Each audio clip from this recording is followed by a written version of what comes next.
Hi hello friends, ಇವತ್ತಿನ ವಿಡಿಯೋದಲ್ಲಿ ತುಂಬಾ ರುಚಿಯಾಗಿರುವಂತಹ ಎಗ್ ಕರಿ ಮಸಾಲನ ನಿಮ್ಮ ಜೊತೆ ಶೇರ್ ಮಾಡ್ತಾ ಇದ್ದೀನಿ.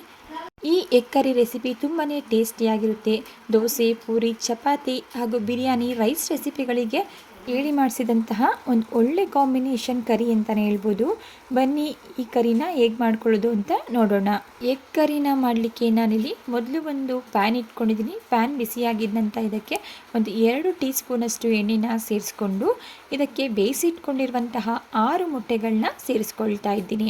ಮೊಟ್ಟೆಗಳನ್ನ ಸೇರಿಸಿದ ನಂತರ ಇದಕ್ಕೆ ಸ್ವಲ್ಪ ಅರಿಶಿಣದ ಪುಡಿ, ಸ್ವಲ್ಪ ಚಿಲ್ಲಿ ಪೌಡರ್ ಹಾಗೂ ಉಪ್ಪನ್ನು ಸೇರಿಸ್ಕೊಂಡು ನಾನಿಲ್ಲಿ ಮೊಟ್ಟೆನ ಸ್ವಲ್ಪ ಕಲರ್ ಚೇಂಜ್ ಆಗೋವರೆಗೂ ಮೀಡಿಯಮ್ ಫ್ಲೇಮಲ್ಲೇ ಇದನ್ನು ಫ್ರೈ ಮಾಡ್ಕೊಳ್ತಾ ಇದ್ದೀನಿ. ಲೋ ಟು ಮೀಡಿಯಮ್ ಫ್ಲೇಮ್ನ ಅಡ್ಜಸ್ಟ್ ಮಾಡಿಕೊಂಡು ಮೊಟ್ಟೆ ಕಲರ್ ಚೇಂಜ್ ಆಗೋವರೆಗೂ ಫ್ರೈ ಮಾಡ್ಕೋಬೇಕಾಗುತ್ತೆ. ನೋಡಿ, ಈಗ ಮೊಟ್ಟೆ ಕಲರ್ ಚೇಂಜ್ ಆಗಿದೆ. ಫ್ರೈ ಆಗಿರುವಂತಹ ಮೊಟ್ಟೆಗಳನ್ನ ನಾನಿಲ್ಲಿ ಒಂದು ಬೌಲ್ಗೆ ಸೇರಿಸ್ಕೊಳ್ತಾ ಇದ್ದೀನಿ. ನೆಕ್ಸ್ಟ್ ನಾನಿಲ್ಲಿ ಉಳಿದಿರುವಂತಹ ಎಣ್ಣೆಗೆ ಸ್ಲೈಸ್ ಆಗಿ ಕಟ್ ಮಾಡ್ಕೊಂಡಿರುವಂತಹ 2 ಈರುಳ್ಳಿ ಹಾಗೆ ಒಂದು 5 ಹಸಿಮೆಣಸಿನ್ಕಾಯಿನ ನಾನಿಲ್ಲಿ ಈ ರೀತಿ ಕಟ್ ಮಾಡಿ ಸೇರಿಸ್ಕೊಳ್ತಾ ಇದ್ದೀನಿ. ಈ ಹಸಿಮೆಣಸಿನ್ಕಾಯಿ ಬಂದು ಖಾರ ಇಲ್ಲ. ಮೆಣಸಿನ್ಕಾಯಿನ ಖಾರ ನೋಡಿಕೊಂಡು ನಿಮ್ಮ ರುಚಿಗೆ ತಕ್ಕಷ್ಟು ನೀವಿಲ್ಲಿ ಮೆಣಸಿನ್ಕಾಯಿನ ಸೇರಿಸ್ಕೋಬೋದು. ನಂತರ ಇದಕ್ಕೆ 1 ಗೆಡ್ಡೆಯಷ್ಟು ಬೆಳ್ಳುಳ್ಳಿ, 1 ಇಂಚಷ್ಟು ಶುಂಠಿ ಹಾಗೆ 1 ಟೇಬಲ್ ಸ್ಪೂನಷ್ಟು ಗೋಡಂಬಿನ ಸೇರಿಸ್ಕೊಂಡು ಈರುಳ್ಳಿ ಸಾಫ್ಟ್ ಆಗೋವರೆಗೂ ಇದನ್ನು ಫ್ರೈ ಮಾಡ್ಕೊಳ್ತಾ ಇದ್ದೀನಿ. ಈರುಳ್ಳಿ ಸಾಫ್ಟ್ ಆಗಿದ್ದ ನಂತರ ಗ್ಯಾಸ್ ಸ್ಟವ್ನ ಆಫ್ ಮಾಡಿಕೊಂಡು ಇದನ್ನು ಕಂಪ್ಲೀಟಾಗಿ ತಣ್ಣಗಾಗಲಿಕ್ಕೆ ಬಿಡ್ತಾ ಇದ್ದೀನಿ. ತಣ್ಣಗಾಗಿದ್ದ ನಂತರ ನಾನು ಇದನ್ನು ಒಂದು ಮಿಕ್ಸರ್ ಜಾರ್ಗೆ ಟ್ರಾನ್ಸ್ಫರ್ ಮಾಡ್ಕೊಳ್ತಾ ಇದ್ದೀನಿ. ನಂತರ ಇದಕ್ಕೆ ಸ್ವಲ್ಪ ಕೊತ್ತಂಬರಿ ಸೊಪ್ಪನ್ನು ಸೇರಿಸ್ಕೊಂಡು ಇದನ್ನು ರುಬ್ಬಲಿಕ್ಕೆ ಅವಶ್ಯಕತೆ ಇರೋಷ್ಟು ನೀರನ್ನು ಸೇರಿಸ್ಕೊಂಡು ಈ ರೀತಿ ನೈಸಾಗಿ ನಾನಿಲ್ಲಿ ಪೇಸ್ಟ್ ಮಾಡ್ಕೊಳ್ತಾ ಇದ್ದೀನಿ. ಈಗ ಇದನ್ನು ಪಕ್ಕಕ್ಕೆ ಇಟ್ಕೊಳ್ತಾ ಇದ್ದೀನಿ.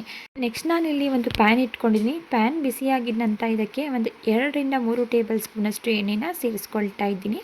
ಎಣ್ಣೆ ಬಿಸಿಯಾಗಿದ್ದ ನಂತರ ಇದಕ್ಕೆ 1 ಪಲಾವ್ ಎಲೆ, 1 ಏಲಕ್ಕಿ ಹಾಗೆ 1 ಇಂಚಷ್ಟು ಚಕ್ಕೆ, 4 ಲವಂಗ, 7 ರಿಂದ 8 ಮೆಣಸು ಹಾಗೆ ಅರ್ಧ ಟೀ ಸ್ಪೂನಷ್ಟು ಜೀರಿಗೆನ ಸೇರಿಸ್ಕೊಂಡು ಜಸ್ಟ್ 2 ರಿಂದ 3 ಸೆಕೆಂಡ್ಗಳ ಕಾಲ ಇದನ್ನು ಫ್ರೈ ಮಾಡಿಕೊಂಡು ನಂತರ ಇದಕ್ಕೆ ಗ್ರೈಂಡ್ ಮಾಡಿ ಇಟ್ಕೊಂಡಿರುವಂತಹ ಮಸಾಲ ಪೇಸ್ಟ್ನ ಸೇರಿಸ್ಕೊಂಡು ಮಿಕ್ಸ್ ಮಾಡ್ಕೊಳ್ತಾ ಇದ್ದೀನಿ. ನಾವಿಲ್ಲಿ ಮಸಾಲ ಪದಾರ್ಥಗಳನ್ನು ಫ್ರೈ ಮಾಡಿ ಸೇರಿಸ್ಕೊಂಡಿರೋದ್ರಿಂದ ಒಂದು 2 ರಿಂದ 3 ನಿಮಿಷಗಳ ಕಾಲ ಚೆನ್ನಾಗಿ ಮೀಡಿಯಂ ಫ್ಲೇಮಲ್ಲಿ ಫ್ರೈ ಮಾಡಿಕೊಂಡ್ರೆ ಸಾಕು. ನೋಡಿ, ನಾನಿಲ್ಲಿ ಒಂದು 3 ರಿಂದ 4 ನಿಮಿಷ ಮೀಡಿಯಂ ಫ್ಲೇಮಲ್ಲಿ ಇದನ್ನು ಫ್ರೈ ಮಾಡ್ಕೊಂಡಿದ್ದೀನಿ. ಈಗ ನೀವೇ ಇಲ್ಲಿ ನೋಡ್ಬೋದು ಮಸಾಲೆ ಬೆಂದು ಚೆನ್ನಾಗಿ ಎಣ್ಣೆ ಬಿಟ್ಕೊಂಡಿದೆ.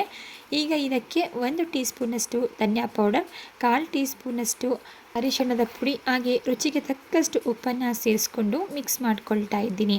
ನಾವಿಲ್ಲಿ ಆಲ್ರೆಡಿ ಹಸಿಮೆಣಸಿನ್ಕಾಯಿನ ಸೇರಿಸಿರೋದ್ರಿಂದ ಚಿಲ್ಲಿ ಪೌಡರ್ನ ಸೇರಿಸೋ ಅವಶ್ಯಕತೆ ಇಲ್ಲ.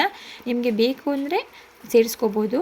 ಡ್ರೈ ಮಸಾಲ ಇಂಗ್ರೀಡಿಯೆಂಟ್ಸ್ನ ಸೇರಿಸಿದ ನಂತರ ಗ್ಯಾಸ್ ಸ್ಟವ್ ಫ್ಲೇಮ್ನ ಲೋ ಫ್ಲೇಮಲ್ಲಿ ಇಟ್ಕೊಂಡು ಅರ್ಧ ಕಪ್ನಷ್ಟು ಮೊಸರನ್ನ ಸೇರಿಸ್ಕೊಂಡು ಮಿಕ್ಸ್ ಮಾಡ್ಕೊಳ್ತಾ ಇದ್ದೀನಿ. ಮಿಕ್ಸ್ ಮಾಡ್ಕೊಂಡಿದ್ದ ನಂತರ ಲೋ ಫ್ಲೇಮಲ್ಲೇ ಇಟ್ಟು ಒಂದು 3 ರಿಂದ 4 ನಿಮಿಷ ಚೆನ್ನಾಗಿ ಎಣ್ಣೆ ಬಿಡೋವರೆಗೂ ಲೋ ಫ್ಲೇಮಲ್ಲಿ ಇದನ್ನು ಫ್ರೈ ಮಾಡ್ಕೋಬೇಕಾಗುತ್ತೆ. ನಾನಿಲ್ಲಿ ಒಂದು ಪ್ಲೇಟನ್ನು ಮುಚ್ಚಿ ಒಂದು 3 ರಿಂದ 4 ನಿಮಿಷಗಳ ಕಾಲ ಇದನ್ನು ಚೆನ್ನಾಗಿ ಫ್ರೈ ಮಾಡ್ಕೊಳ್ತಾ ಇದ್ದೀನಿ. ನೀವೇ ಇಲ್ಲಿ ನೋಡ್ಬೋದು ಗ್ರೇವಿ ಈಗ ಚೆನ್ನಾಗಿ ಫ್ರೈ ಆಗಿ ಎಣ್ಣೆ ಬಿಟ್ಕೊಂಡಿದೆ. ಈ ಟೈಮಲ್ಲಿ ನಾನಿದಕ್ಕೆ ಮಸಾಲೆನ ಗ್ರೈಂಡ್ ಮಾಡ್ಕೊಂಡಿರುವಂತಹ ಮಿಕ್ಸರ್ ಜಾರ್ಗೆ ನೀರನ್ನು ಸೇರಿಸಿ ಅರ್ಧ ಕಪ್ನಷ್ಟು ನಾನಿಲ್ಲಿ ನೀರನ್ನು ಗ್ರೇವಿಗೆ ಸೇರಿಸ್ಕೊಳ್ತಾ ಇದ್ದೀನಿ. ನೀವು ನಿಮ್ಮ ಗ್ರೇವಿ ಕನ್ಸಿಸ್ಟೆನ್ಸಿಗೆ ತಕ್ಕಂತೆ ನೀರನ್ನು ನೋಡಿ ಸೇರಿಸ್ಕೋಬೋದು. ನೋಡಿ, ನಾನಿಲ್ಲಿ ಈ ಕನ್ಸಿಸ್ಟೆನ್ಸಿಲಿ ನೀರನ್ನು ಸೇರಿಸ್ಕೊಂಡಿದ್ದೀನಿ. ಹಾಗೆ ಈ ಟೈಮಲ್ಲಿ ಉಪ್ಪೇನಾದರೂ ಕಮ್ಮಿ ಆಗಿದ್ದರೆ ನೋಡಿ ಉಪ್ಪನ್ನು ಸಹ ಸೇರಿಸ್ಕೊಳ್ಳಿ. ನಂತರ ಇದಕ್ಕೆ ನಾವು ಫ್ರೈ ಮಾಡಿ ಇಟ್ಕೊಂಡಿರುವಂತಹ ಮೊಟ್ಟೆಗಳನ್ನ ಸೇರಿಸ್ಕೊಳ್ತಾ ಇದ್ದೀನಿ.